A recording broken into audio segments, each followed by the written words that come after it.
मैं एमटेक हूँ electrical engineering में अलीगढ़ मुस्लिम यूनिवर्सिटी से। फिर कुछ दिनों बाद एक दिन आई कि सर मेरे भैया बोल रहे थे कि कुशीनगर से या कसिया से आज तक कोई नीट निकाला जो तुम निकाल लोगे। फिर कोशिश किया गया, अगले साल भी रिजल्ट आया, उस साल फैजान और एहसन ये दो बच्चे निकले एमबीबीएस के लिए। सही बात। तो आप फिल्में देखते हैं? हाँ बिल्कुल। तो नॉर्मली महीने में एक आध देख लेते हैं? अभी तो वक्त नहीं मिलता। अगर बॉलीवुड की बात कर रहे हैं तो कोई हीरो ऐसा खास है जो आपको पसंद हो?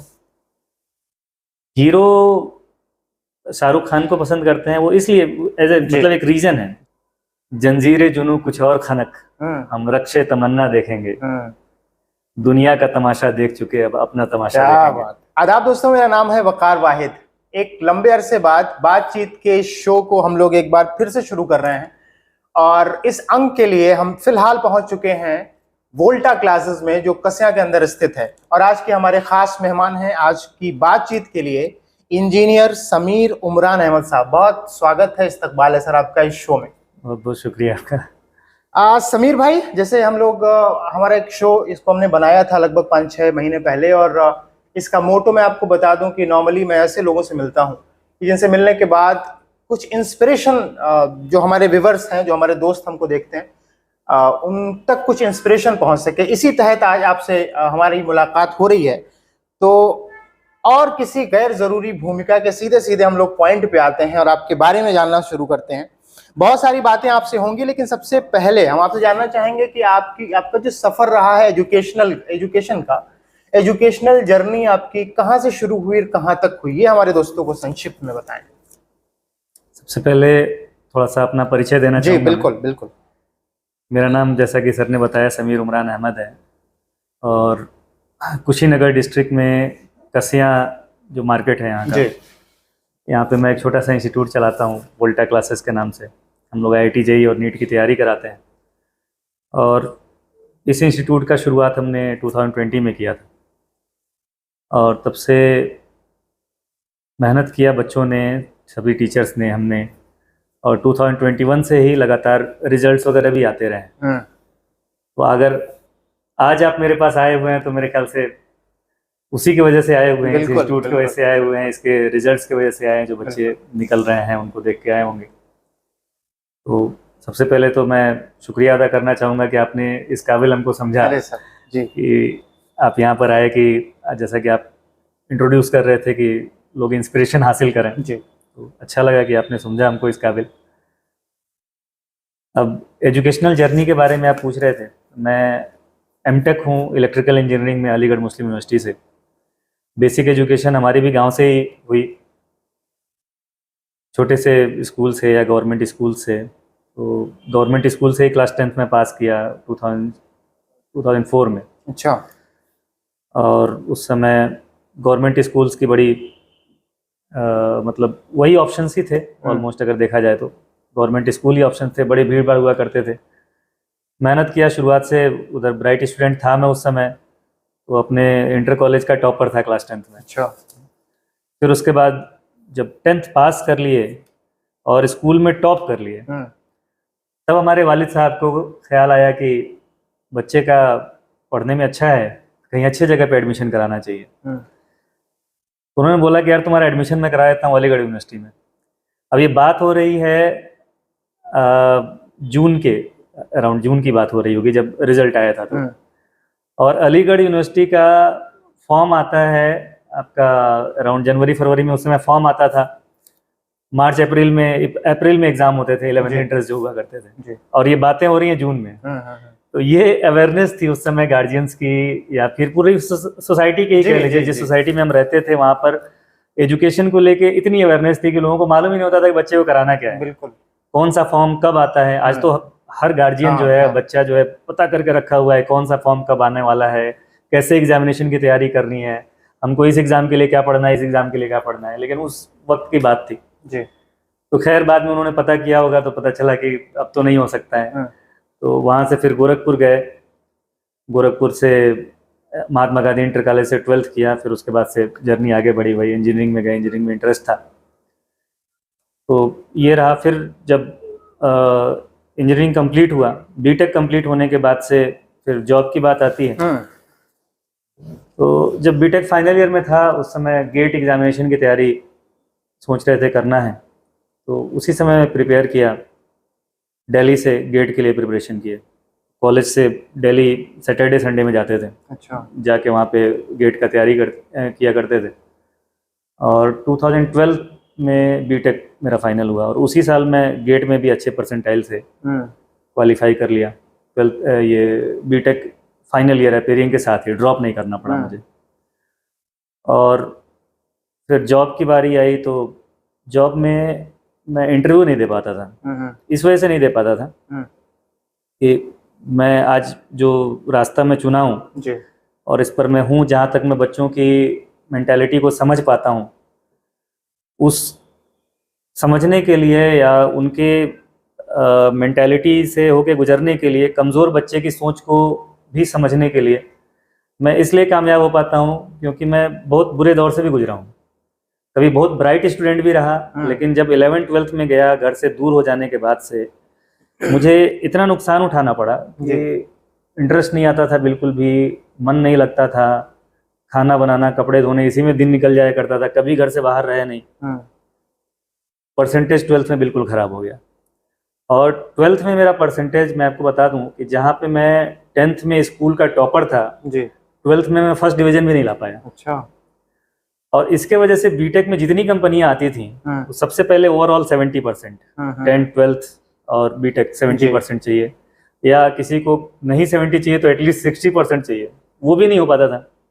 बीटेक में तो परसेंटेज उस समय तक धक्का लगा था, सुधर गए थे, परसेंटेज काफ़ी अच्छा हो गया था, एजुकेशन भी मतलब पढ़ाई भी काफ़ी अच्छी तरीके से किया, गेट भी क्वालिफाई हो गया पेयरिंग के साथ ही, लेकिन इंटरव्यू नहीं दे पाया करते थे। एक कंपनी आई उस समय, ये रिलैक्सो जी, और 3-4 कॉलेजेस के बच्चों को बुलाया कि इसमें सब लोग एलिजिबल हैं, परसेंटेज का कोई बाउंडेशन नहीं है, लेकिन रिटन टेस्ट होगा।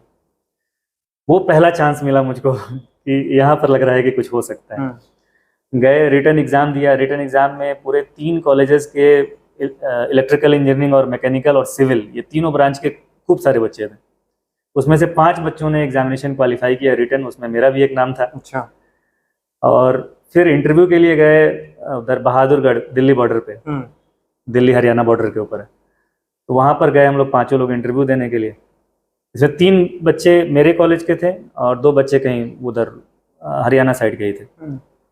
उन 5 लोगों का इंटरव्यू हुआ, उसमें से 2 लोग इंटरव्यू क्वालिफाई कर पाए, जिसमें से मैं था और एक और गोरखपुर का लड़का था, प्रसून यादव जी। तो ये बीटेक फाइनल ईयर के एग्ज़ाम होने से पहले है। तो उसी समय इंटरव्यू भी क्वालिफाई हो गया, सेलेक्ट हो गए। ज्वाइनिंग थी हमारी बीटेक में, हमारा रिटन पहले होता था और ये जो वाइवा वगैरह होता है ये बाद में होता था। तो आखिरी प्रैक्टिकल का जो वाइवा था उसके एक दिन बाद ही ज्वाइनिंग थी मेरी। बड़ा रिक्वेस्ट करके मैंने 2 दिन टलवाया उसको कि थोड़ा तो रेस्ट कर लें, एग्जामिनेशन दे के अभी एग्ज़ाम ख़त्म हुआ है। तो वहाँ पे जाके ज्वाइन किए।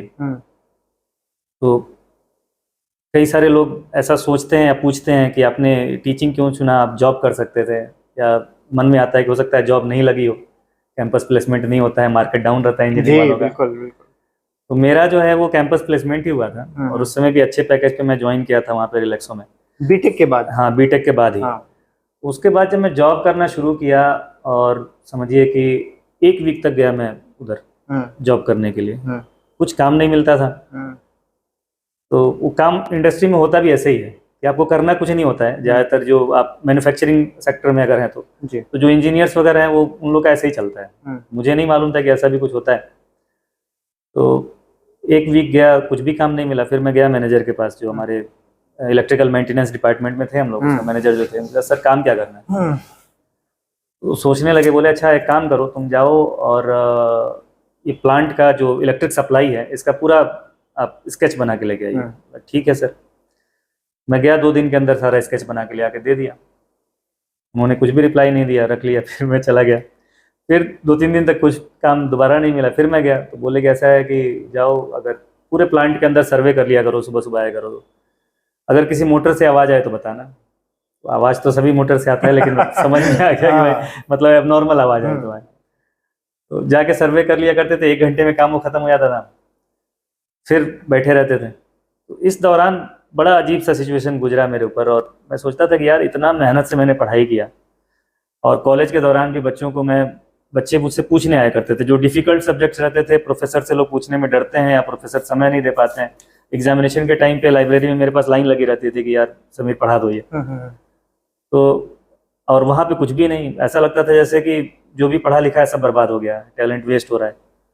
फिर कुछ लोगों से पता चला तो पता चला इंडस्ट्री में ऐसे ही काम हो रहा है, लेकिन बेचैनी थे मेरे अंदर, यार मैं ये काम करने के लिए मैं पैदा ही नहीं हुआ हूँ, ये जो भी मैं पढ़ा लिखा हूँ सब बर्बाद हो जाएगा मेरा। इतना मेहनत से पढ़ाई किया, 20 दिन तक मैं किसी तरह से जॉब करने गया, उसके बाद से मैं कंपनी में गया ही नहीं दोबारा। तुरंत आया, आके एमटेक में एडमिशन लिया। ये था कि शुरुआत में ये था कि गेट के लिए पढ़ाएंगे, तो एमटेक में एडमिशन लिए, इसी वजह से पीजी भी किया, चलता रहा। बाद में उधर कंपनी से कॉल आई कि समीर तुम्हारी सैलरी आई, आके ले जाओ। मैं सैलरी लेने भी नहीं गया, बोला कि यार तुम लोग डिस्ट्रीब्यूट कर लेना, आपस में रिसीव कर लो। तो वहाँ से फिर एमटेक किया, और एमटेक करने के बाद से तुरंत ही पढ़ाना शुरू कर दिया। शुरुआत में यहाँ पर आए, थोड़ा स्ट्रगल हुआ। एक एजुविज एकेडमी के नाम से एक इंस्टीट्यूट एक स्टार्ट किए। वहाँ पे मैं सोचा नहीं कि मुझे पहले एक टीम बनाने की ज़रूरत है या कुछ भी, मैं क्योंकि बिल्कुल क्लियर था कि मुझे पढ़ाना ही है और कुछ करना ही नहीं। तुरंत कोचिंग स्टार्ट किया, पढ़ाना शुरू कर दिया। सोचा था कि कोचिंग स्टार्ट करेंगे, आसपास के लोग मदद करेंगे, जो टीचर्स एग्जिस्टिंग हैं। यहाँ पे हम आएंगे, लेकिन इसके पहले एक सवाल मेरे जहन में आ रहा है कि आपने कहा कि आपको आपकी जो सैलरी वहाँ बन रही थी, आपने वो सैलरी ली नहीं, आपने कहा कि डिस्ट्रीब्यूट कर लेना, तो क्या रीज़न था? पैसा आपके पास ज़्यादा था या आप पैसा लेना नहीं चाहते थे? क्या वजह थी पैसा न लेने का, जबकि आज के दौर में हर आदमी पैसा लेना चाहता है? नहीं, तो जब एजुकेशन में रहते हैं तो पैसे की इतनी वैल्यू होती नहीं। और उस वक्त तो आप नहीं थे ना एजुकेशन? हाँ, नहीं, मैं एमटेक कर रहा था, स्टाइपेंड भी आता था। अच्छा, ये मामला था। और दूसरी चीज की फिर वहां जाने का मन नहीं हुआ कि यार जिस इंडस्ट्री को छोड़ के आए, मुझे मतलब इतना वो हो गया ना कि इंडस्ट्री के अंदर मुझे जाना ही नहीं है, मुझे वो जॉब करना ही नहीं है, कि इतना मतलब अजीब सा हो गया उस जॉब के लिए कि फिर उधर जाना भी अच्छा नहीं लगा। नहीं, मुझे एजुकेशन में ही रहना है, पढ़ना पढ़ाना ही, और कुछ करना ही नहीं है मुझे। आपके लिए वहाँ कोई काम नहीं था, इसलिए आपको लगा कि जब काम नहीं है तो पैसा लेना भी ठीक नहीं है। तो मुझे ये लगा भी नहीं कि कंपनी को मैंने कुछ दिया है अपनी तरफ से, इसलिए ये बड़ी बात है। तो फिर आप यहाँ आके आपने शुरुआत की, एजुविज आप बता रहे थे? हाँ, एजुविज नाम से शुरुआत किया। सोचा था कि जो कसिया में रहने वाले पुराने टीचर्स जो हैं वो थोड़ा सपोर्ट करेंगे, मिलजुल के मतलब ऑर्गेनाइज होकर एक सिस्टम तैयार किया जाएगा। लेकिन सपोर्ट मिला नहीं, कुछ दिन तक परेशान हुए। उसके बाद से फिर ऐसा लगा कि अकेले मैं मैथमेटिक्स भी पढ़ाता था, फिजिक्स भी पढ़ाता था, केमिस्ट्री के लिए कोई मिलता नहीं था। तो फिर एक समय बाद ऐसा लगा कहीं ऐसा ना हो कि इसके वजह से बच्चों का नुकसान हो जाए। तो इसको मैं बंद करके और फिर मैं अलीगढ़ चला गया। वहाँ पे ड्यूटी सोसाइटी नाम की कोचिंग थी, बहुत बड़ी कोचिंग थी उस समय जी। तो वहाँ पे ज्वाइन किए, 1 साल पूरा एक सेशन रहे। लेकिन फिर ये यहाँ पर जो करने का कुछ कीड़ा था कि अब जो हमने स्ट्रगल किया था, जो बता रहा था कि शुरुआत में अवेयरनेस ही नहीं थी कि बच्चे को कराना क्या है, वो एक चीज़ बड़ी खलती थी मुझे। और एक ये था कि यार कोई काम मैं अधूरा छोड़ के आया हूँ, वो एक जहन में बात रहती थी। तो 1 साल बाद जब मैं आया तो यहाँ पे एक प्रयास एकेडमी नाम का कोचिंग खुला हुआ था, तो इत्तेफाक से उन लोगों ने ही मुझसे कांटेक्ट कर लिया। अच्छा। तो जब यहाँ पर मिला तो फिर मैं यहीं पर कुशीनगर में ही, क्योंकि कुछ करने का इरादा था, तो उसको ज्वाइन किए, शुरुआत किए पढ़ाना। तो तकरीबन 2 सेशन वहाँ पर रहे।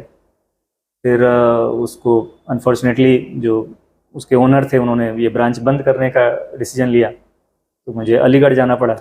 अलीगढ़ नहीं, सॉरी, गुवाहाटी जाना पड़ा। अच्छा। गुवाहाटी में 1 साल थे, फिर आए वहाँ से। तो जब आए तो सडनली एक टीम मिल गई। एक कुछ तो वहाँ के जुड़े हुए लोग थे और कुछ लोग यहाँ के मिले, तो अचानक से एक टीम मिल गई और एक जगह भी मिल गया जहाँ पर कोचिंग स्टार्ट किया जा सकता था। इस बार मुझे थोड़ा सा ज़्यादा होप दिखा, क्योंकि पहले टीम नहीं था मेरे पास और इस बार टीम थी।